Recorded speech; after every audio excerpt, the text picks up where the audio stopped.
my brother.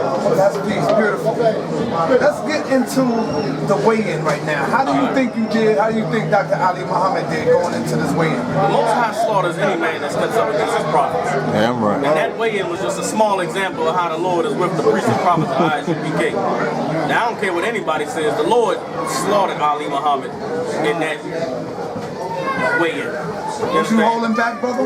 Was you holding back a little something? And then when you say was I holding back, all I did was ask questions. I asked questions and I watched Ali Muhammad buck dance. I watched him not answer the questions. Ali Muhammad had some questions and all of them got answered. So when you say are we holding back, come to the debate. The purpose is to show how the Bible is for blacks, Latinos, and Native American Indians, and that's what we're going to do. We showed that in the pre-debate by answering the questions that Ali Muhammad asked and by expounding on how he didn't answer the questions and he has no solutions for blacks, Latinos, and Native American Indians in that Quran. And if I could, we did a lot of studying, you understand, before this pre-debate. We did a lot of studying when it came to the debate with Polite. We do a lot of studying every day, all day when we go out and hit the streets because we constantly prepared for any battle and anybody that comes up against the truth. For Ali Muhammad to have presented himself the way he did was a poor showing for anybody who calls himself conscious or anybody that's a follower of Ali Muhammad. For him to ask the elementary childish questions that he asked and to pull the quote-unquote evidence that he has to say that the Bible is not a black man's book is shameful. And anybody who calls himself a member of the conscious community or that feels that Ali Muhammad is a member of the conscious community should be ashamed of the I don't see the pressure on Ali. I think the pressure is on you to perform well because you going up into the real lion's cage. Now you're about to get into the lion's den. Going up against Ali Muhammad and you lose. Do you know how the ISUPK is going to be looked upon? So the pressure is really on you now. How does it feel to have this pressure on your shoulders? This is what you have to understand. There is no pressure on my shoulders. Because the men of the ISUPK, we live our lives according to the word of the Most High. So battling Ali Muhammad, battling any cat in the conscious community is just another day in the life of a servant of the Most High. Every day, all day, we constantly defending ourselves against anybody who comes up against the spirit of the Most High. You understand? This job that we have, this duty that we perform is something that's very ancient and goes all the way back before any religion or any belief system that's on the planet. You understand? So there is no pressure on my shoulders. There is no pressure on the shoulders of the men of the ISUPK because we serve a power that is living and that is greater than any philosophy or doctrine that's ever been concocted on the face of the earth. So there is no pressure. The pressure is on any crackpot who tries to disprove the Bible because if Ali Muhammad loses this debate, he's going to have to acknowledge that the law, statutes, and commandments of the Most High are the only things that can fix black people. And the problem with men like Ali Muhammad and any man that comes up against the spirit of the Most High, they refuse to humble themselves under the authority of the law, statutes, and commandments. But these men behind me, these men in the ISUPK and the Commander General YAHANNA, we've given our lives to humble ourselves under something that's greater than us. And that's what the Most High laid down and gave to our forefathers thousands of years ago. You know, this brother's a scientist. He's a powerful researcher. Do you study any other books besides the Bible to find some history, to dig up history? Now, when you say, do you go outside of the Bible? This you have to understand.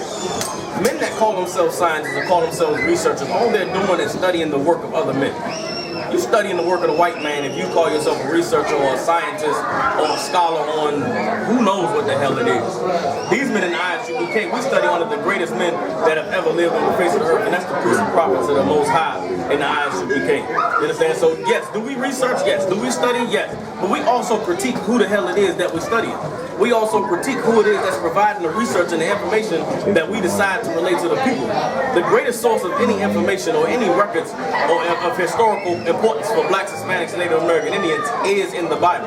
So starting with the Bible as the greatest source, we go outside the Bible to find out if there's anything that would validate the Bible or anything that's trying to come against the records that our ancestors wrote down. We for sure know how to refute it because the Most High make sure that his truth is going to stand and come to the forefront of anything that's on the planet, any knowledge or information on the planet. Okay, what's your understanding of the Moors? How do you feel about the Moors doctrine? Okay. Now there's two sides of the Moors doctrine. There's the spiritual system of the Moors and then there's the legal system of the Moors. You understand? There's one aspect of the Moors that say if we can study the Constitution and use the Uniform Commercial Code and find all these different laws and codes that there's a way that we can free ourselves through paperwork, you understand, going through the United States government or any contracts that the Moorish community may have made, you know, hundreds of years ago. That's BS. Blacks, Latinos, and Native American Indians cannot and will not get free on paperwork that the white man has provided or codes that he wrote in his constitution or his financial system.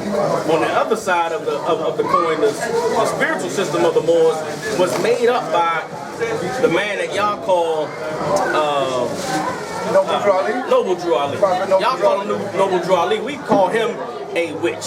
All Noble Drew Ali was a goddamn spook who studied under some them cats over there in Russia, or what they call them, gypsies. He studied under some gypsies, got some magic. That's why he came back with that Mickey Mouse star and tried to feed it to the people now.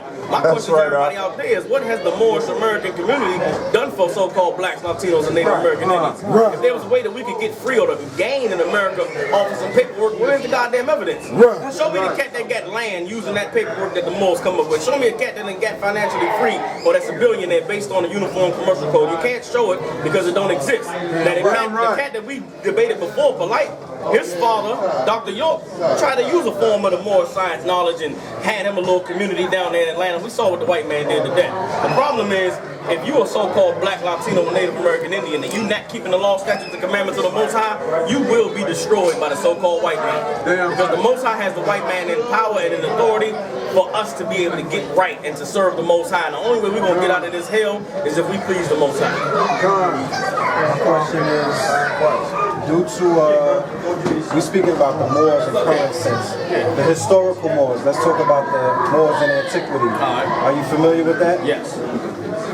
What was the role of the Israelites when the Moors went over into Europe during that invasion, 711 and post, and they set up that empire of Islam? But also, from the research that I've done, it was somewhat of a cosmopolitan society. You had your Islamic scholars, you had your Christian or, Christian scholars. You also had what they call the Hebrew scholars, and they studied the Kabbalah and things of that nature. When you do the research, often the Sephardic Jew comes up. So can you touch on that due to the research that you brothers have done? Okay, so when we're dealing with the Moors, y'all understand that we're only dealing with a title that means black. Yes. Moor is a title that just means black. So anybody that was dark-skinned was classified as a Moor. So like you said, there was Jewish Moors, there was Hebrew Moors, there was Muslim Moors, there was, you know what I'm saying, all these different groups that were within the classification of a Moor. It's no different than blacks in America today. Y'all have the conscious community, right? The House of Consciousness puts out DVDs and tapes on different brothers that have a broad spectrum of information. Well, they all would fit under the classification of a Moor. My question to you would be, what has being black ever done for our people? Come on, besides lead us into different religions and different philosophies and really divide us. Because black is a title that is not your nationality.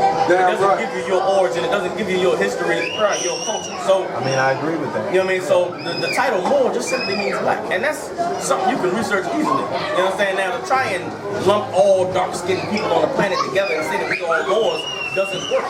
Because at one time, the East Indian was a Moor. He knew he was East Indian. At one time, the Arab was considered a Moor, but he knew that he was an Arab. At one time, all the nations on the earth, you understand, was considered Moors, but they knew who they were and their point of origin. They knew their culture, their history, their language, and that separated them from us. The problem is we the only people that are continually putting ourselves in categories that don't define who we are as a people and where we come from. What the truth will do for so-called blacks, Latinos, and Native American Indians, it will lead us back to our source. Lead us back to the origin of our nation, the origin of our culture, the origin of our language, which all of our ancestors had. And we will show that in the debate, you know what I'm saying? But the title Moor does nothing but just put us under a broad spectrum, which doesn't help address the issues that we face as a nation. Okay, so I'll be more specific with the question. In Spain or Europe, you had specific dynasties, the Umayyad dynasty, the Abbasid, and the Almoravid dynasty. These were dynasties that were practicing Islam out of Senegal and other places and so-called in Africa and whatnot. My question to you is, because of the research that I've done, it showed that there was an interaction with the melanated Jew over there in Europe, and when the Moors got ousted, I believe it was 1462, and then in post 1492, they kicked out the Moors, or like you said, people who they identified as black, I would say these were melanated men and women who practiced Islam, also Christianity, and also were Hebrew Israelites.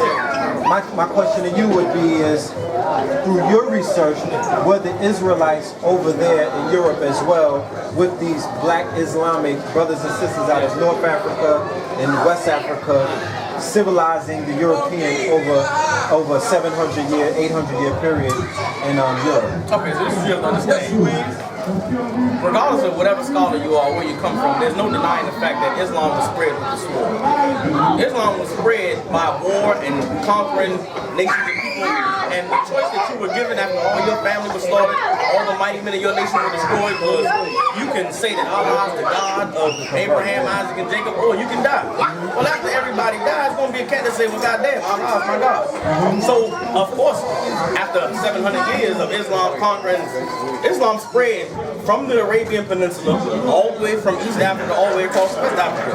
Everybody who didn't want to die said that they was Islam. They I forget what they call it, but they submitted. They said that Allah was their God and Allah was their power. So what you had by the time the white man started to reemerge himself was everybody who didn't want to die saying that they was Islam, saying that they was Muslim. Now the Muslims like to try and say that they want to take credit for civilizing Europe, and they want to take credit for colonizing Europe. Well, if you destroy all the indigenous peoples of a nation or a population, and you start to set up schools and you build empire or a kingdom, then of course you're going to say these people was nothing but savages before we came here, the same way the white man did with the North American Indians. Right. And we can look in history and see the North American Indians had cities, they had empires, they had structure and government. But the white man took it over and said what? They were savages, they was running around butt naked, eating each other.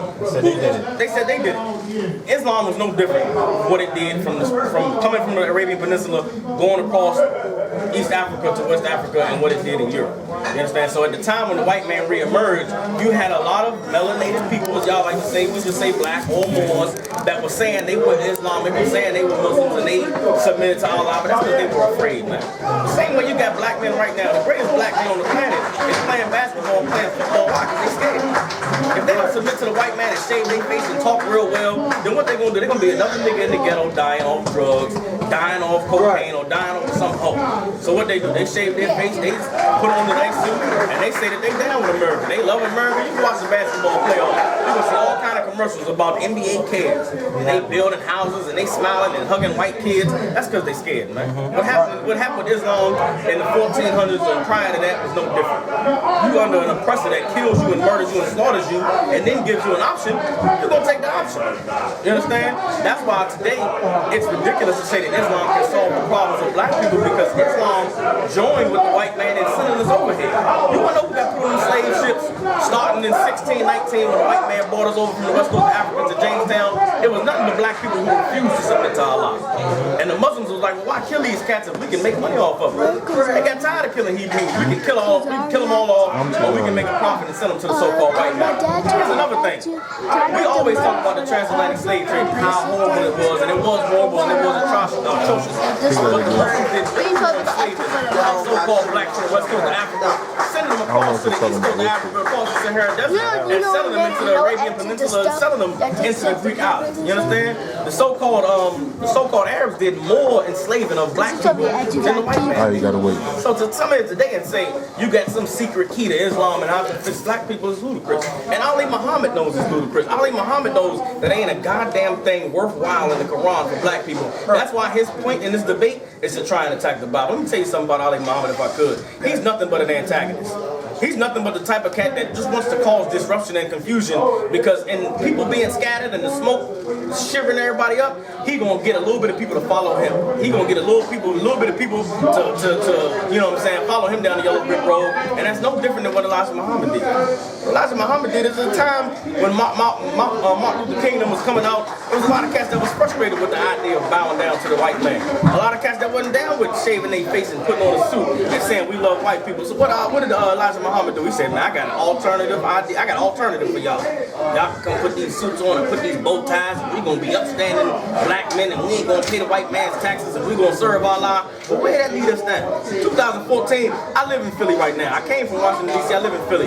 For Ali Muhammad to be from West Philly and to see how Islam destroyed Philadelphia and to say that there's solutions in the Quran is fucking ludicrous. Excuse my French. It's ridiculous. He knows it's a bunch of bullshit, but guess what? He only cares about the little bit of people he can get to follow him. Well, the Israelite school of UPK, we're trying to bring everybody back to our King, Yahweh Shah Mashiach, Jesus Christ. You understand? And what that means, and coming back to Yahweh Shah, is coming back to the law, statutes, and commandments that made us a great nation at one time, and is the only thing that's going to make us a great nation again.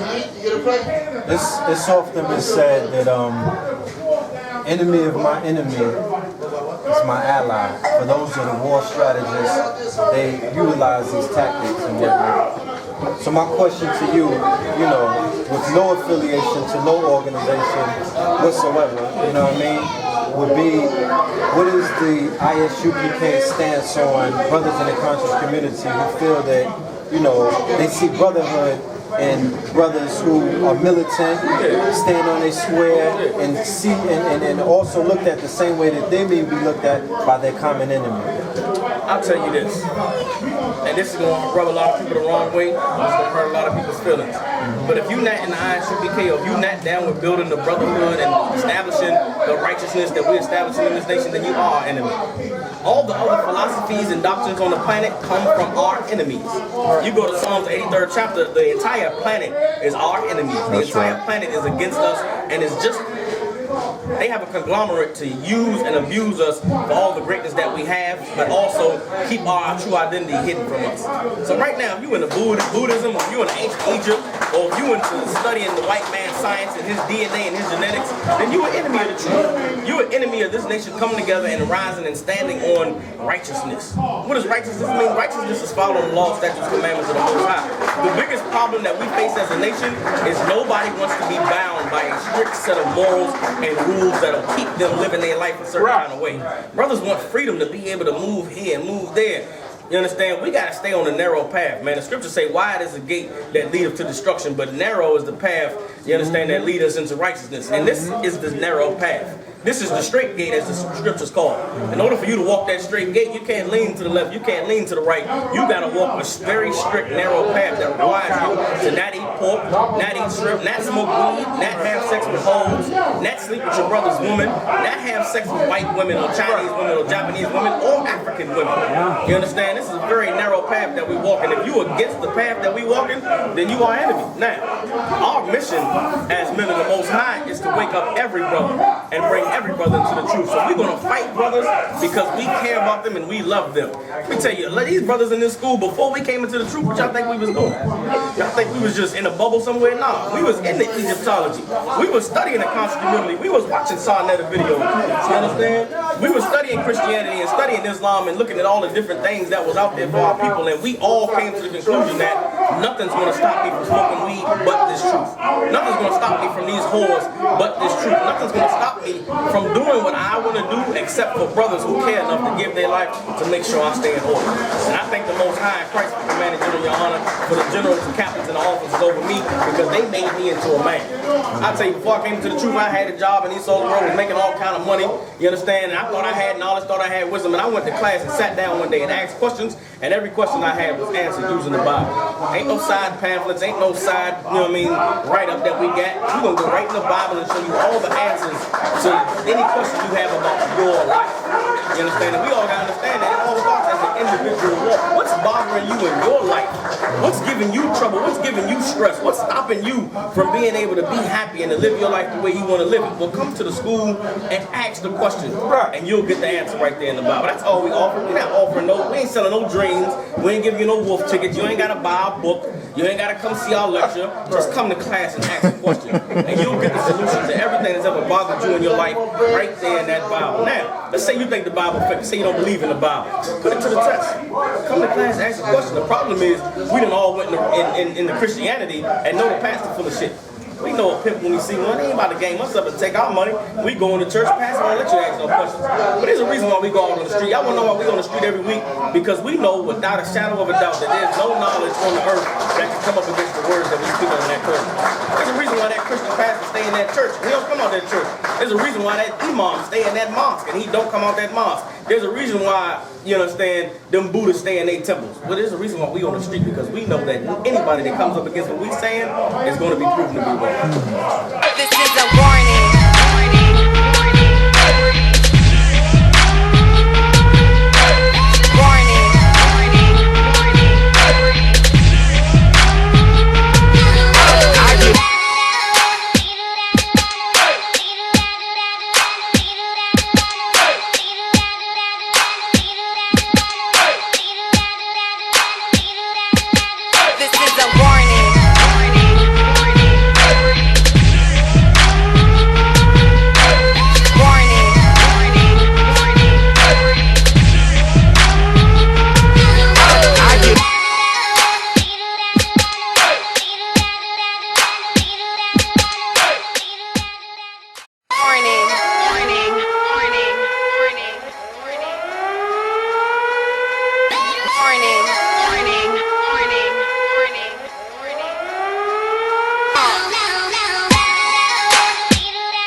Okay, my brother, that's peace, beautiful. Let's get into the weigh-in right now. How do you think you did? How do you think Dr. Ali Muhammad did going into this weigh-in? The Most High slaughters any man that steps up against his prophets. Damn right. And that weigh-in was just a small example of how the Lord is with the priests and prophets of Isupk.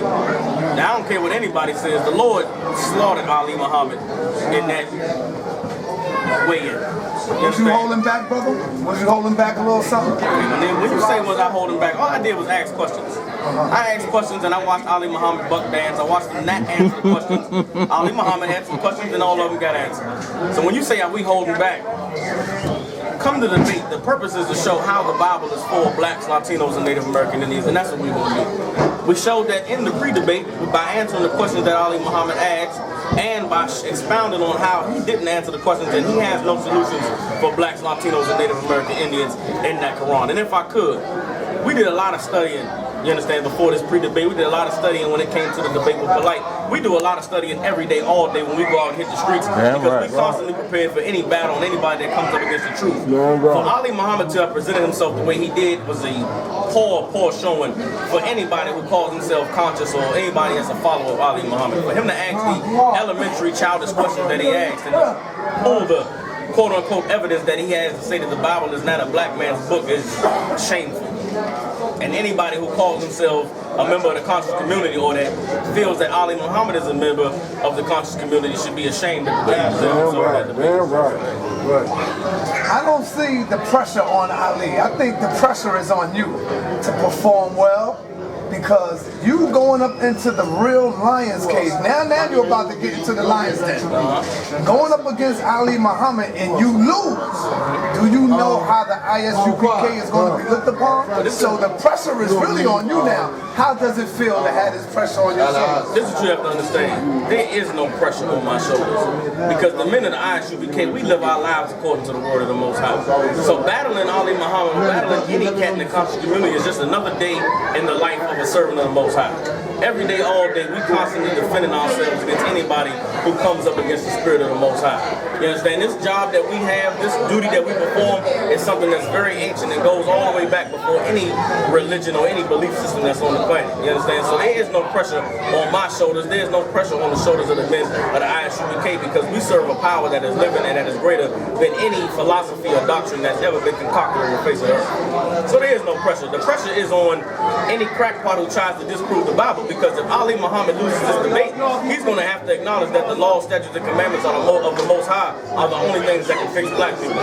And the problem with men like Ali Muhammad and any man that comes up against the spirit of the Most High, they refuse to humble themselves under the authority of the law, statutes, and commandments. But these men behind me, these men in the Isupk and the commandant of YAHANNA, we've given our lives to humble ourselves under something that's greater than us, and that's what the Most High laid down and gave to our forefathers thousands of years ago. You know, this brother's a scientist. He's a powerful researcher. Do you study any other books besides the Bible to find some history, to dig up history? Now, when you say, do you go outside of the Bible? This you understand. Men that call themselves scientists or call themselves researchers, all they're doing is studying the work of other men. You're studying the work of the white man if you call yourself a researcher or a scientist or a scholar on who knows what the hell it is. These men in the Isupk, we study one of the greatest men that have ever lived on the face of the earth, and that's the priests and prophets of the Most High in the Isupk. You understand? So yes, do we research? Yes. Do we study? Yes. But we also critique who the hell it is that we're studying. We also critique who it is that's providing the research and the information that we decide to relate to the people. The greatest source of any information or any records or of historical importance for blacks, Hispanics, Native American Indians is in the Bible. So starting with the Bible as the greatest source, we go outside the Bible to find out if there's anything that would validate the Bible or anything that's trying to come against the records that our ancestors wrote down. We for sure know how to refute it because the Most High make sure that his truth is going to stand and come to the forefront of anything that's on the planet, any knowledge or information on the planet. Okay, what's your understanding of the Moors? How do you feel about the Moors' doctrine? Okay. Now there's two sides of the Moors doctrine. There's the spiritual system of the Moors and then there's the legal system of the Moors. You understand? There's one aspect of the Moors that say we can study the Constitution and use the Uniform Commercial Code and find all these different laws and codes, that there's a way that we can free ourselves through paperwork, you understand, going through the United States government or any contracts that the Moorish community may have made, you know, hundreds of years ago. That's BS. Blacks, Latinos, and Native American Indians cannot and will not get free on paperwork that the white man has provided or codes that he wrote in his constitution or his financial system. On the other side of the coin, the spiritual system of the Moors was made up by the man that y'all call Noble Drew Ali. Y'all call him Noble Drew Ali. We call him a witch.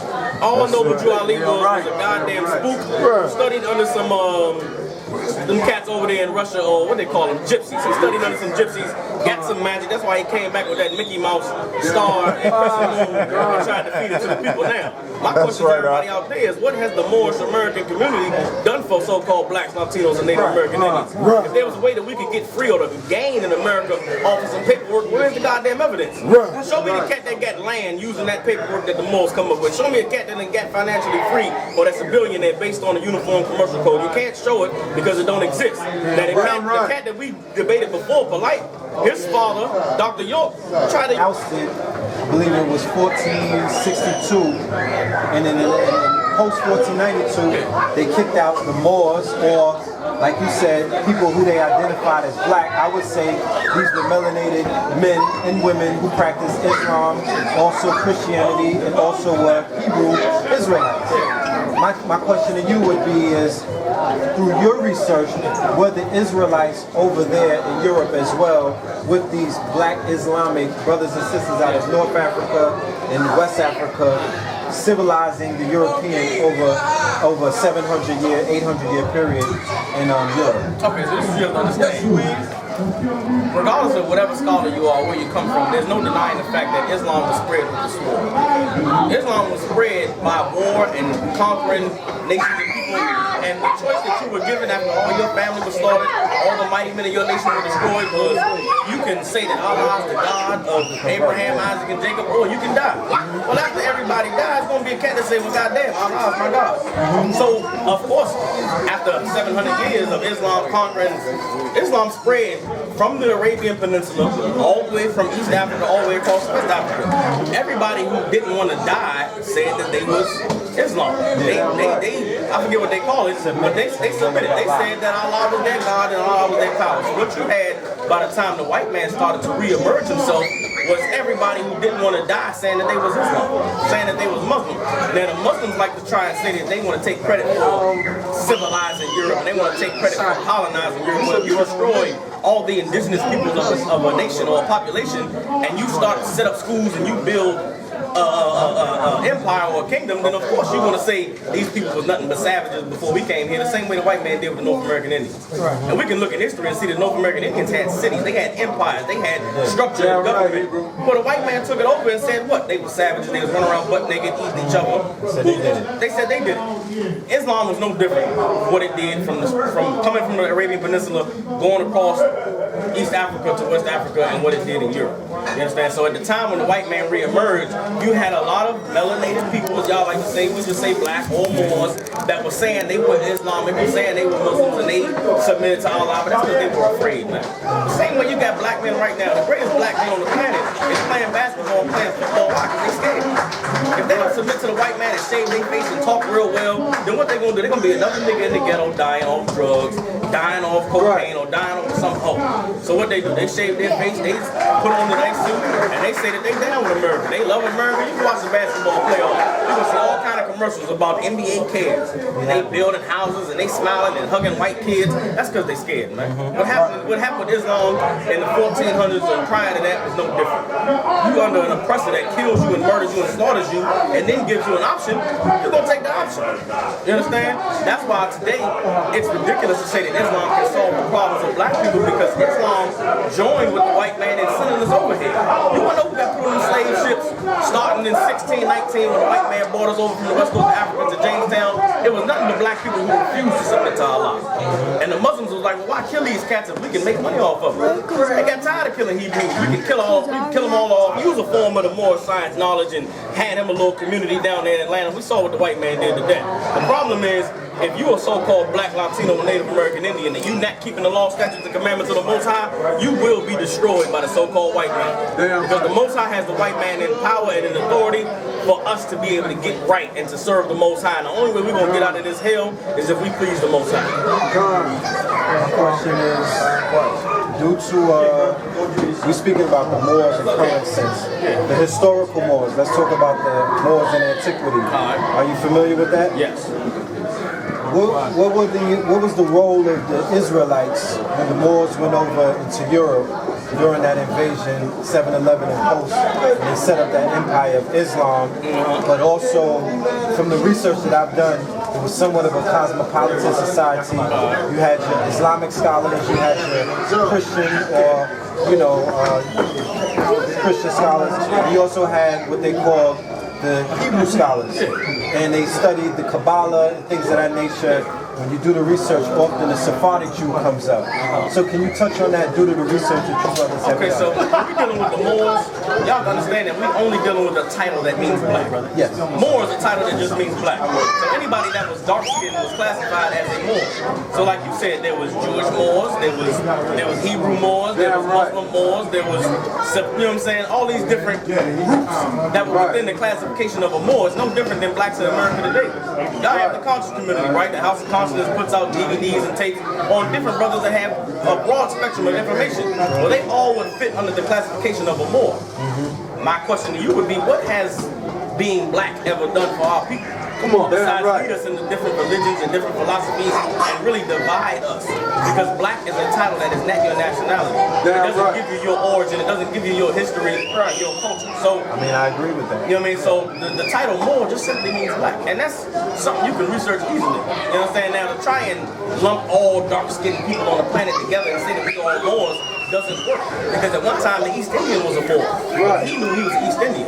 At one time, the Arab was considered a Moor, but he knew that he was an Arab. At one time, all the nations on the earth, you understand, was considered Moors, but they knew who they were and their point of origin. They knew their culture, their history, their language, and that separated them from us. The problem is, we the only people that are continually putting ourselves in categories that don't define who we are as a people and where we come from.